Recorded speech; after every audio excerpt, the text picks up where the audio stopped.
Kadang gue tuh suka bingung sendiri deh ya sama orang-orang yang bisa tiba-tiba curhat sedalam itu ke orang asing. Cuma gara-gara suasananya tuh enak. Padahal baru kenal bentar, baru ngobrol beberapa menit, tapi udah bertingkahnya kayak ketemu sahabat lama yang dipisahkan oleh semesta. Dan yep, gue salah satunya. Kayak misalnya nih, lagi duduk ya di kereta. Terus sebelahan lah ya sama orang random biasa. Awalnya cuma basa-basi receh kayak, turun mana? Atau kerjanya daerah sini ya?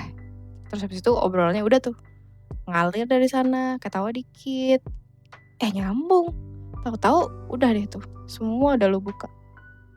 Tanpa sensor tuh cerita-cerita. Dan anehnya, pas lagi kejadian, kita tuh nggak sadar ya kalau kita tuh lagi oversharing.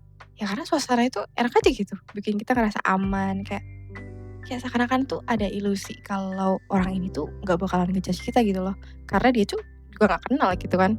Dia bukan siapa-siapa di hidup kita. Padahal ya menurut lo aja dia nggak bakalan ngejudge. Orang asing juga manusia kali, punya pikiran sendiri, punya mulut, punya circle. Tapi sebenarnya otak kita tuh suka bikin skenario palsu yang bikin kita tuh ngerasa aman cuma gara-gara orang itu gak ada hubungannya sama kehidupan kita sehari-hari. Jadi kita mikir kayak, ya udahlah, cerita aja. Toh dia juga gak kenal temen gue, gak kenal keluarga gue, gak kenal pasangan gue. Nah itu jebakannya di situ. Karena rasa anonim itu bikin kita ngerasa bebas mau ngomong apa aja tanpa mikirin konsekuensinya. Dan makin orang itu kelihatan nyaman untuk diajak ngobrol, udahlah, hilang tuh remnya, gak ada remnya. Gue pernah ngalamin sendiri juga pas lagi nongkrong lah ya di coffee shop malam-malam gitu biasa. Terus gue ngobrol sama orang yang literally baru kenal beberapa jam, nggak jam bahkan menit deh ya. Tapi vibes-nya tuh kayak udah kenal lama banget. Awalnya tuh ngobrolin hal receh, kerjaan capek lah, hidup adulting lah, terus tiba-tiba masuk nih. Topik keluarga, trauma masa kecil, hubungan toksik, duit, security, semua tuh keluar satu-satu kayak air tumpah. Dan pas lagi cerita tuh rasanya kayak enak banget gitu, kayak plong gitu kan. Kayak akhirnya nih ada yang dengerin gue tanpa motong, tanpa ngasih ceramah, sok bijak, sok nyuruh sabar ya sabar. Udahlah, makin gak ada tuh remnya. Lu mulai ngomong hal-hal yang sebenarnya kalau dipikirin normal tuh, terusnya tuh lu gak ceritain ke orang lain. Bahkan itu orang aja namanya belum tentu lu tahu. Udah kenalan nih, halo nama lu siapa gitu, kayak belum tentu deh kayaknya. Dan yang paling lucu sekaligus nyebelin adalah pas lagi ngobrol tuh kita suka salah ya nangkep sinyal. Kayak orang itu senyum dikit gitu, tapi kita langsung ngerasa kayak, ih dia kayaknya ngerti gue deh gitu kan. Orang-orang bilang kayak, oh gila berat juga ya. Kita langsung ngerasa kayak, anjir nih orang bisa relate banget nih sama hidup gue. Dia langsung ngerti gitu. Padahal ya kayak maksud gue nih ya, belum tentu dia relate. Belum tentu dia juga peduli. Kadang cuman karena kayak sopan aja gitu, gak enak. Pengen bikin obrolan tetap jalan gitu kan. Tapi kita yang kesepian ini keburu nganggap ada koneksi emosional yang dalam cuman gara-gara didengerin 30 menitan. Terus biasanya ada juga satu titik di mana atmosfer obrolannya itu kayak berubah gitu lah ya. Dan itu tuh mulai kerasa banget walaupun Sabtu. Kayak orangnya mulai jawab lebih pendek, mulai kelihatan kosong matanya, mulai angguk-angguk doang, udah nggak ada antusias lagi tuh. Sambil mulai ngecek-ngecek HP tuh ya kan, terus cuman responnya kayak, oh gitu ya. Dan dari momen itu biasanya gue langsung tampar sih kayak, jir, lebih sadar. Tadi gue ngomong apa aja ya? Sebenarnya udah telat. Karena semua cerita itu tuh udah keluar. Rahasia hidup lu yang tadinya aman di kepala lo sekarang udah nongkrong tuh di kepala orang lain yang bahkan lo nggak tahu ini siapa, ntar dia pulang kemana lo nggak tahu. Dan fase yang paling nyiksa tuh bukan pas ngobrolnya ya, tapi pas udah pulang. Pas suasana kayak udah sepi, lo udah sendirian nih, kepala lo udah mulai muter ulang tuh semua percakapan yang tadi lo udah lontarin. Kayak rekaman CCTV itu. Dan di situ lo mulai ngerasa cringe sendiri sama apa yang lo omongin. Lo mulai kepikiran kayak, kenapa ya tadi gue ngomong gitu soal keluarga gue, atau ngapain juga gue cerita soal itu. Dan masa iya gue cerita soal kerjaan gue ke orang random, dan malah makin dipikirin tuh makin gak nyaman rasanya kayak ih gitu.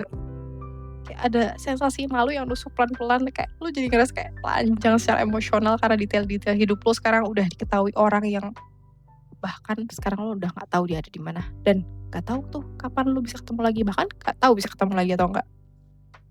Dan yang bikin tambah parno itu ya, karena sekarang lo udah nggak punya kontrol lagi nih atas cerita lo. Ya mau gimana lagi, begitu cerita itu udah keluar dari mulut lo ya, it's not yours anymore. Orang itu bisa aja nyimpen cerita lo baik-baik, tapi kan bisa juga dijadiin bahan obrolan atau bahan gibahan sama temennya.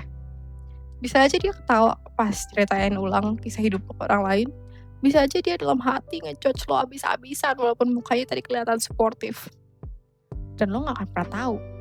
Karena hubungan lo sama dia ya terlalu random aja buat kita bisa make sure. Orang kita ketemu lagi aja belum tentu. Gimana coba cara kita make sure-nya? Makanya itu, sekarang tuh gue agak skeptis ya sama konsep kayak lebih nyaman curhat ke strangers. Nyamannya gimana? Sesaat doang mungkin iya ya, karena lo dapet validasi instan, rasa didengerin. Tapi habis itu, bisa yang datang malah anxiety sih.